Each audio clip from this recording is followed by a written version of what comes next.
हम सबका बड़ा भाग्य है कि भारत जैसे देश में हमारा जन्म हुआ है। ये पुण्य भूमि है, ये देवताओं की भूमि है, ये संत और सन्यासियों की भूमि है। यहाँ त्याग और समर्पण का ही संदेश देने वाली ये भूमि है। उस भूमि में हम सबका जन्म हुआ है।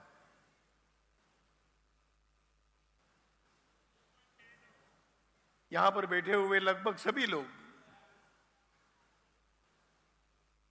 स्वतंत्र देश में जन्म लिए हुए लोग हैं।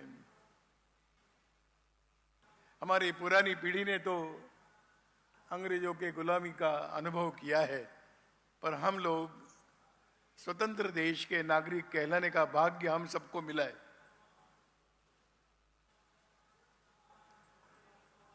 जब इस देश में एक परिवर्तन का चक्र प्रारंभ हुआ,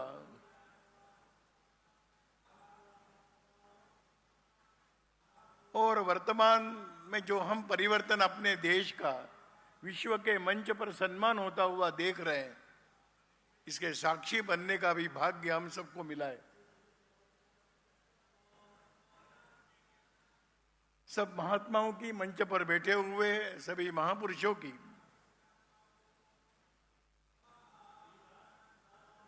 हम सबसे अपेक्षा है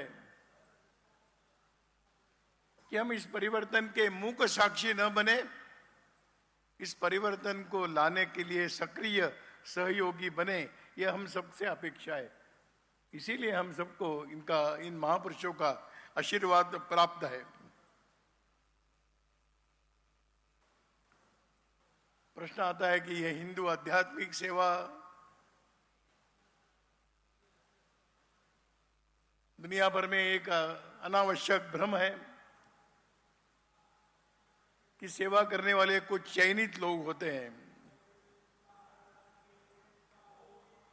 परंतु भारत में एक परंपरा, एक प्राचीन परंपरा है। आज भी लगभग 1 करोड़ के आसपास लोग अन्नदान पाते हैं। वो गुरुद्वारे में होगा, वो भंडारे लगते हैं, लंगर है, कई प्रकार की व्यवस्थाओं में जाते हैं और ये अन्नदान को पुण्य मानते हैं। अन्नदान मतलब भिक्षा नहीं है, प्रसाद के रूप में लेते हैं। आज हम अनुभव कर रहे हैं कि भारत के अंदर धार्मिक आध्यात्मिक संस्थाएं केवल पूजा पाठ और कर्म कांड अनुष्ठान तक सीमित नहीं रही, तो विद्यालय, चिकित्सालय, संस्कार केंद्रों की अच्छी व्यवस्थाएं, वेदों की शिक्षा देने वाले गुरुकुल, कई प्रकार के काम आज अपने यहाँ पर संतों के मार्गदर्शन से हो रहे हैं। ये बात नई तो नहीं है। इसलिए जब हम हिंदू कहते हैं तो कई बातों का समावेश होता है। हिंदू यानी धर्म है, हिंदू यानी अध्यात्म है, हिंदू यानी कोई एक विचार है, हिंदू यानी कोई एक जीवन शैली है, जीवन के मूल्य है और एक सेवा है। हिंदू केवल मंदिरों में जाने वाला और केवल कर्मकांड करने वाला नहीं, तो ये सभी प्रकार के पहलुओं से हिंदू की पहचान बनी है। जब हम धर्म की बात करते हैं तो उसका केंद्र बिंदु तो मानवता है। जब हम धर्म की बात करते हैं तो उसका संदर्भ कर्तव्य से जोड़ा जाता है। जब हम धर्म की बात करते हैं तो उसका संबंध कहीं न कहीं परस्पर सहयोग सहकार से संबंध आता है। जब हम धर्म की बात करते हैं तो सत्य और न्याय की बात करते हैं। धर्म की रक्षा के लिए चाहे जिस प्रकार के कदम उठाने के लिए हिंदू समाज हमेशा सिद्ध रहा है। जिसको लोग अधर्म के श्रेणी में डालेंगे, ऐसे कार्य भी धर्म की रक्षा के लिए करने पड़ते हैं, हमारे महापुरुषों ने किए हैं। उसका बड़ा उदाहरण महाभारत का युद्ध है। कौरवों का पक्ष था, पांडवों का पक्ष था। कौरवों का पक्ष अधर्म करने वाला माना गया और पांडव धर्म के पक्ष में खड़े थे। युद्ध के सारे नियम तो कौरवों ने पालन किए, पांडवों ने तो युद्धों के नियमों को एक तरफ रखते हुए अधर्म पर विजय प्राप्त करने के लिए अपने व्यक्तिगत सारी बातों को समर्पित करते हुए अधर्म को समाप्त करने का काम किया है। तो ये धर्म और अधर्म का विवेक जो सिखाता है धर्म है। अहिंसा का तत्व है, पर अहिंसा की रक्षा करने के लिए कभी कभी हिंसा का भी आधार लेना पड़ता है, नहीं तो अहिंसा का तत्व कैसे सुरक्षित रहेगा। ये हमारे महापुरुषों ने इसका मार्गदर्शन भी किया है। जब हम कहते हैं कि धर्म एक अध्यात्म है, तो हमारी साधना है। आज भी हिमालय की पहाड़ियों में, जंगलों में, दूर दराज में हम देख नहीं पाते ऐसे अदृश्य महापुरुष निरंतर अपनी साधना में लगे हुए हैं, जिनकी साधना भारत को सुरक्षित रखने का काम करते आई है। कहां हमने देखा होगा, पर महाअवतार बाबा जी है, नीम करोली बाबा है, ऐसे कई नाम लिए जा सकते हैं कि जो आज दृश्यमान नहीं, लेकिन अपनी साधना करते हुए, आध्यात्मिक साधना करते हुए इस पवित्र भूमि की रक्षा करने का काम अज्ञात रहकर कर रहे हैं। ऐसा अध्यात्म, यहां शांति की कल्पना की गई और शांति का मार्ग ये समन्वय से जाता है। सबको साथ में लेकर चलने का सिद्धांत है, वही शांति स्थापित कर सकता है। हर एक संप्रदाय अपनी अपनी बातों पर चल सकते हैं, और अन्यों को चलने का स्वातंत्र्य नहीं देंगे तो शांति कहां रहेगी। कभी दुनिया में चर्चा चली कि दुनिया पर किसका प्रभाव रहेगा, विश्व पर प्रभाव किसका रहेगा। तो किसी ने कहा कि जिनके पास भौतिक संपदा है वो विश्व को प्रभावित करेंगे। दूसरा एक समूह था, उन्होंने कहा कि जिनके पास संख्या बल है वो विश्व को संचालित करेंगे। परंतु एक प्रामाणिकता से विचार करने वाले और भी एक तत्वज्ञ थे, उन्होंने कहा जो दुनिया को साथ में लेकर चलेगा वही भविष्य में विश्व को संचालित करेगा। भारत के अलावा ऐसा अन्य कोई भी देश नहीं है कि सारे दुनिया को साथ में लेकर चलेंगे। ये हमारी अध्यात्म की कल्पना है, ये हमारा मार्ग है, वसुधैव कुटुंबकम की हमारी कल्पना है। हम सारे विश्व को परिवार मानते हैं, तो संघर्ष का होगा। जब हम कहते हैं कि भारत शक्तिशाली बनना चाहिए, तो हम सारे दुनिया को आश्वस्त करते हैं कि भारत का, हिंदू समाज का शक्तिशाली होना ये संहारक नहीं, ये संरक्षक है, दुर्बलों की रक्षा करने वाला है, असहाय लोगों को सहायता देने वाला है। इस प्रकार के आध्यात्मिक एक श्रेष्ठ परंपरा हिंदू के इस शब्द के साथ जुड़ी हुई है। हमारा विचार भी है जो सर्वव्यापी है, वैश्विक चिंतन है, सबके सुख की, कल्याण की कामना करने वाला है, और केवल मनुष्यों का नहीं तो जड़ चेतन पशु पक्षियों का भी है। नदियों की भी रक्षा करते हैं, वृक्षों की भी रक्षा करते हैं। तो जड़ और चेतन सबके बारे में सोचने वाला जो है वो विचार, वो हिंदू चिंतन है, वही हिंदू विचार है। जीवन की ओर देखने की हमारी एक दृष्टि भी है, जिसके कारण हम निरंतर सही मार्ग पर चलते रहते हैं। हिंदू मानते हैं कि देह तो नश्वर है, कभी ना कभी समाप्त होने वाला है, लेकिन आत्मा अविनाशी है।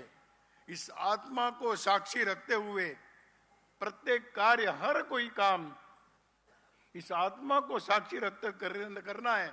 देह तो आज है, कल जाने वाला है, और आत्मा अविनाशी है।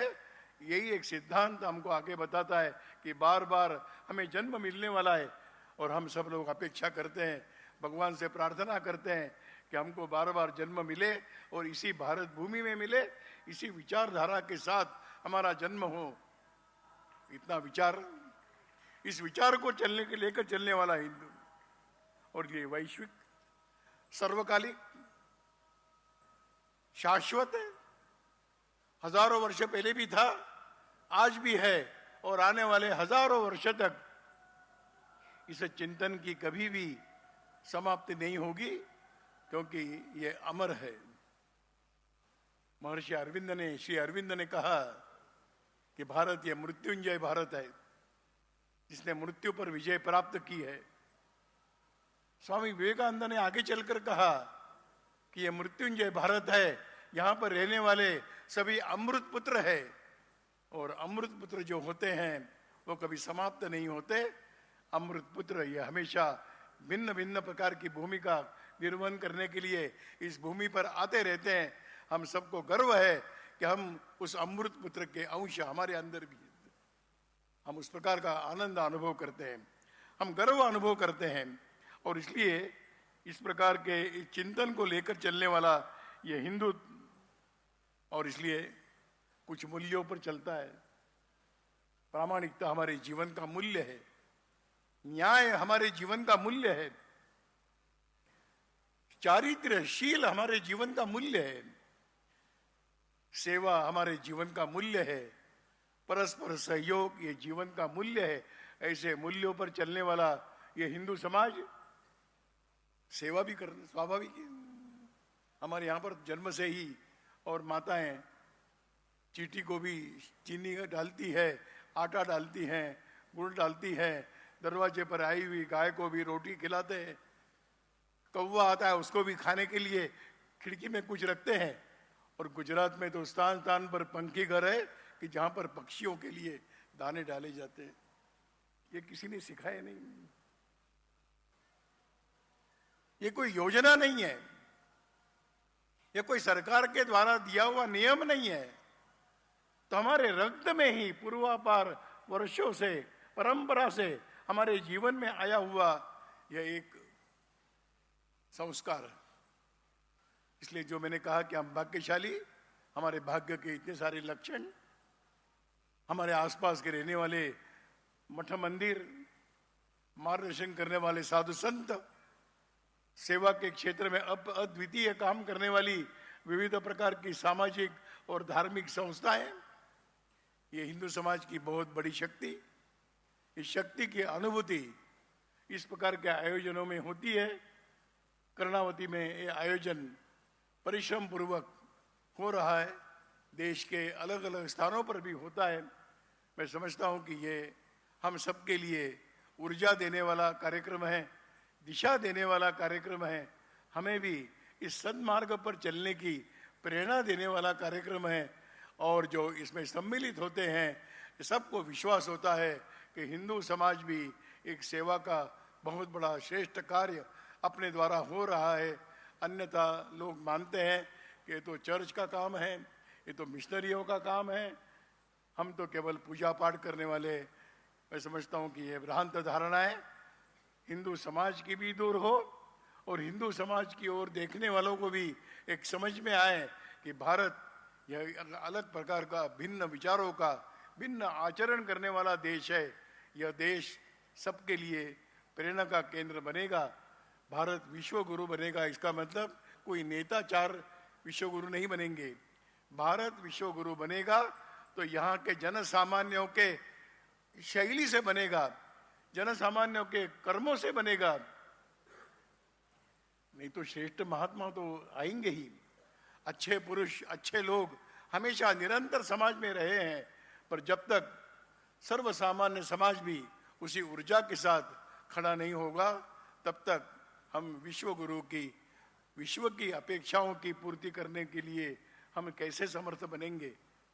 मैं समझता हूं कि यह इस प्रकार के आयोजन हिंदू आध्यात्मिक सेवा संस्थान के द्वारा देश के कोने कोने में होने वाले आयोजन, ये एक शक्ति दर्शन नहीं तो यह ऊर्जा के केंद्र है। यहाँ से हम सब लोग इसी प्रकार की ऊर्जा लेकर जाए, यही आयोजकों की भी अपेक्षा है। मैं अंत में सभी आयोजकों को, जिन्होंने इस कार्यक्रम का सफल करने के लिए परिश्रम किया है, श्रेष्ठी जन हैं, संतों के आशीर्वाद प्राप्त किए हैं, परिश्रम पूर्वक इस सारे आयोजन में लगे हुए हैं, उन सबका अभिनंदन करता हूं। और मुझे यहाँ आने का अवसर दिया, इसलिए उनको धन्यवाद भी देते हुए आप सबके अंदर के हिंदुत्व को नमस्कार करते हुए मेरी बात पूरी